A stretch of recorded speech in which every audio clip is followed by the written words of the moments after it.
King Jesus, King Jesus. Okay.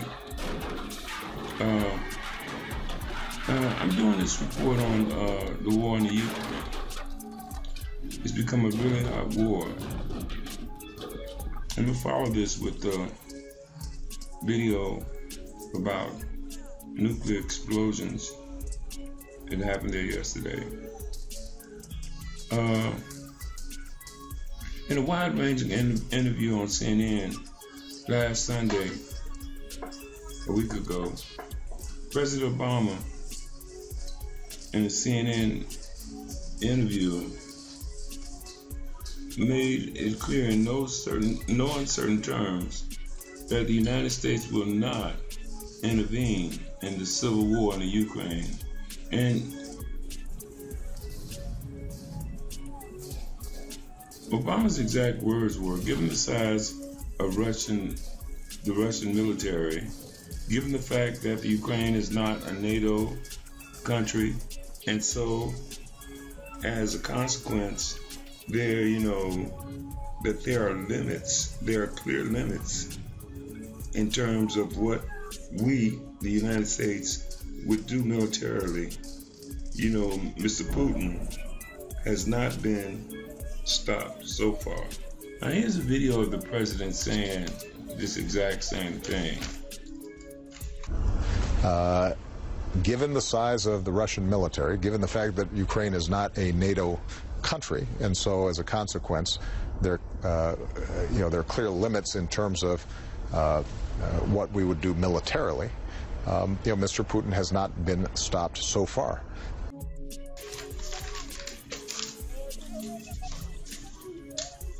Also, the president took credit for the maiden coup d'etat that happened in Ukraine, deposing the elected government, he said, but essentially because he, meaning Vladimir Putin, was caught off balance by the protests in the Maidan. This was an American plotted incident. Yanukovych then fleeing after we had brokered a deal to transition power in the Ukraine. The protests in the Maidan and Yanukovych then fleeing after we had brokered a deal to transition power in Ukraine. Really, Obama had no choice but to admit that the U.S. was behind the coup against the freely elected government of Yanukovych. After it was leaked that the Zionists in control of the State Department in Washington actually were behind the coup led by the Zionist Victoria Nuland. You might ask, well, who is Victoria Nuland?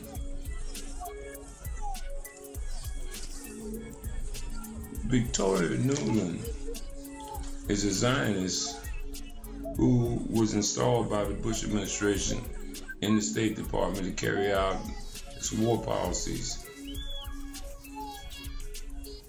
It says here that Victoria Jane Nuland was born in 1961, and she's the Assistant Secretary of State for European and Eurasian Affairs at the United States Department of State.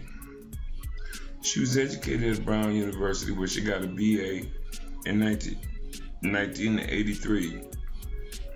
Well, I'm an alumni of Brown University as well.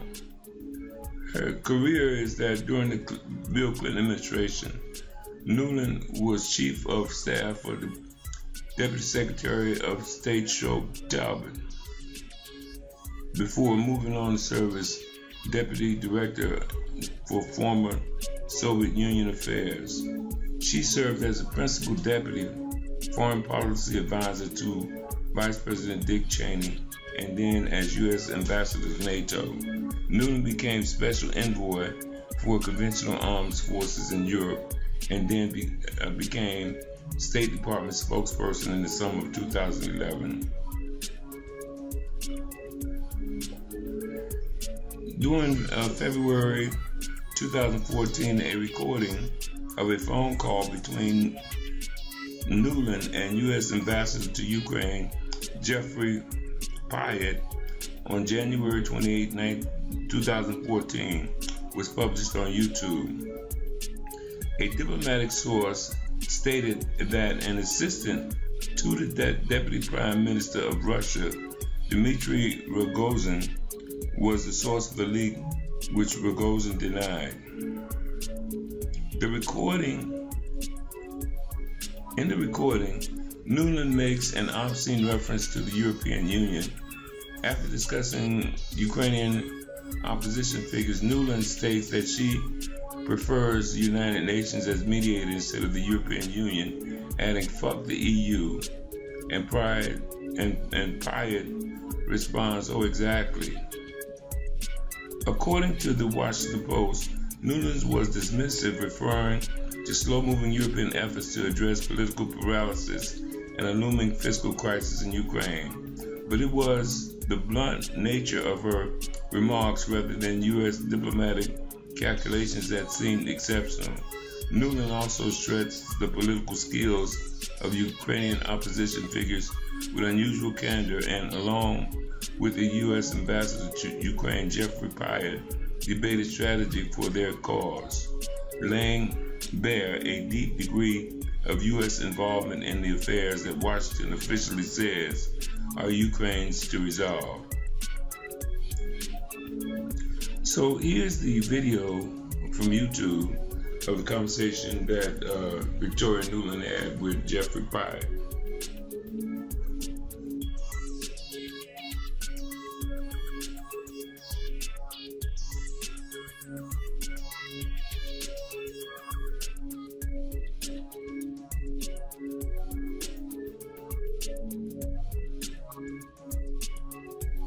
What do you think? I think we're in play. The Klitschko piece is obviously the complicated electron here, especially the announcement of him as Deputy Prime Minister. And you've seen some of my notes on the troubles in the marriage right now, so we're trying to get a read really fast on where he is on this stuff. But I think your argument to him, which you'll need to make, I think that's the next phone call we want to set up, is exactly the one you made to Yachts. And I'm glad you sort of put him on the spot on where he fits in this scenario. And I'm very glad he said what he said in response. Good. So I don't think Klitsch should go into the government. I don't think it's necessary. I don't think it's a good idea. Yeah, I mean, I guess you think... what, in terms of him not going into the government, just let him sort of stay out and do his political homework and stuff. I'm just thinking in terms of sort of the process moving ahead, we want to keep the moderate Democrats together. The problem is going to be Tony Book and his guys.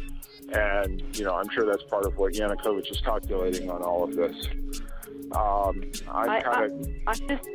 I think Yachts is the guy who's got the economic experience, the governing experience. He's the guy, you know, what he needs is Klitsch and Tony Book on the outside. He needs to be talking to them 4 times a week, you know. I just think Klitsch going in, he's going to be at that level working for Yatsenyuk. It's just not going to work. Yeah, no, I think that's right. Okay. Good. Well, do you want us to try to set up a call with him? Here's the next step. My understanding from that call, but you tell me, was that the big three were going into their own meeting, and that Yachts was going to offer in that context a three-way, you know, 3+1 conversation or 3+2 with you. Is that not how you understood it? No, I mean, that's what he proposed, but I think just knowing the dynamic that's been with them where Klitschko has been the top dog, he's going to take a while to show up for whatever meeting they've got. He's probably talking to his guys at this point. So I think you reaching out directly to him helps with the personality management among the three, and it gives you also a chance to move fast on all this stuff and put us behind it before they all sit down and he explains why he doesn't like it. Okay, good. I'm happy. Why don't you reach out to him and see if he wants to talk before or after? Okay, will do. Thanks. Okay, I've now written... Oh, one more wrinkle for you, Jeff. Yeah. can't remember if I told you this or if I only told Washington this, that when I talked to Jeff Feltman this morning, he had a new name for the UN guy, Robert Seri. Did I write you that this morning? Yeah, okay. I saw that. He's now gotten both Seri and Ban Ki-moon to agree that Seri could come in Monday or Tuesday. Okay. So that would be great, I think, to help glue this thing and have the UN help glue it. And, you know, fuck the EU. No, exactly. And I think we've got to do something to make it stick together, because you can be pretty sure that if it does start to gain altitude, the Russians will be working behind the scenes to try to torpedo it. And again, the fact that this is out there right now, I'm still trying to figure out in my mind why Yanukovych did that. But in the meantime, there's a Party of Regions faction meeting going on right now, and I'm sure there's a lively argument going on in that group at this point.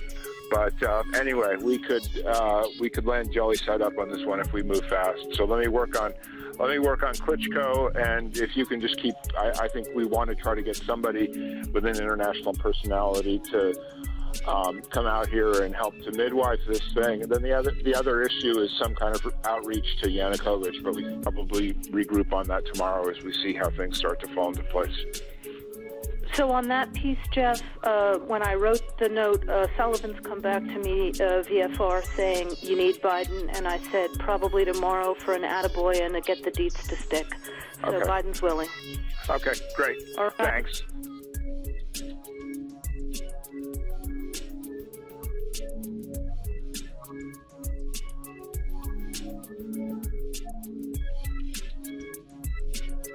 You see, the real value of a conflict, the true value, is in the debt that it creates.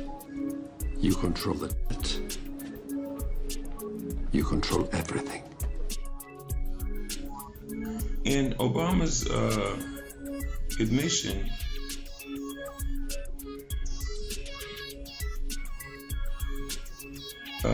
he really had no choice but to admit that the United States was involved in the coup d'etat, the maiden coup d'etat.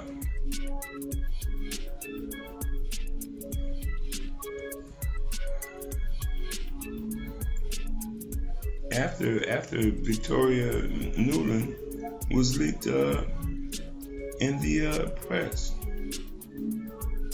And it shows that Obama is not really responsible for what is going on internationally in the State Department. Because it's in the State Department is officially in the hands of the Zionists that are controlled from Israel.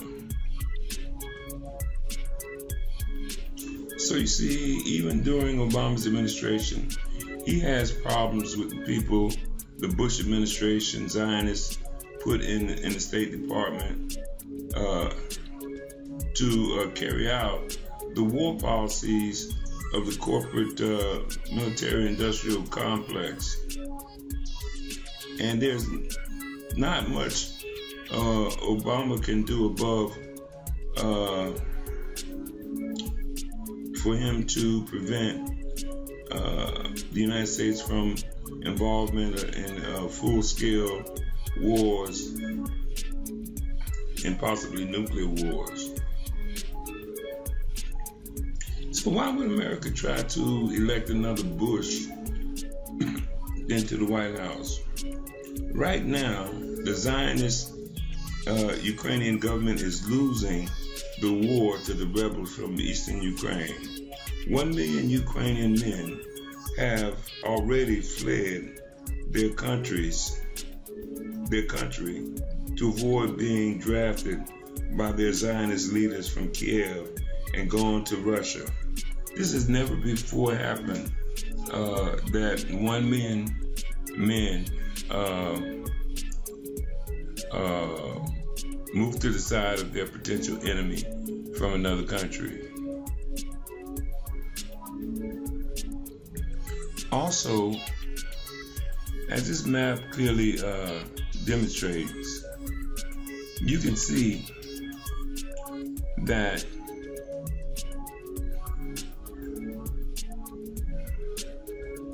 the rebels from the eastern Ukraine have encircled 7,000 to 10,000 Kiev troops. And some experts estimate that this is the only functioning army Kiev has left at this point. And they've been encircled in the Baltevo. And the rebels are going to destroy them in the coming days unless they surrender.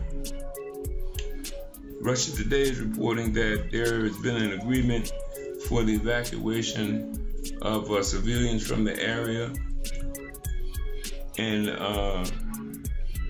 which means that the Kiev troops will have to surrender or be destroyed. Now, most of these troops that Kiev has fielded are mercenaries paid for by the West. So now Germany and France, which are puppets of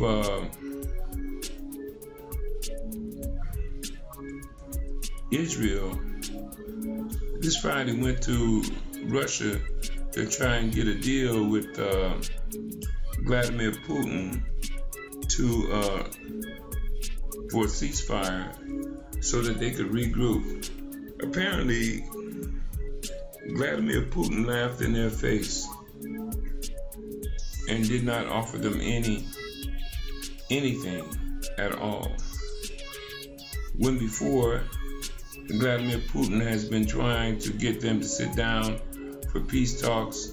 They never did until now. They rushed over there, spent 5 hours in a meeting with Vladimir Putin, and he ended up giving them no concessions and laughed in their face.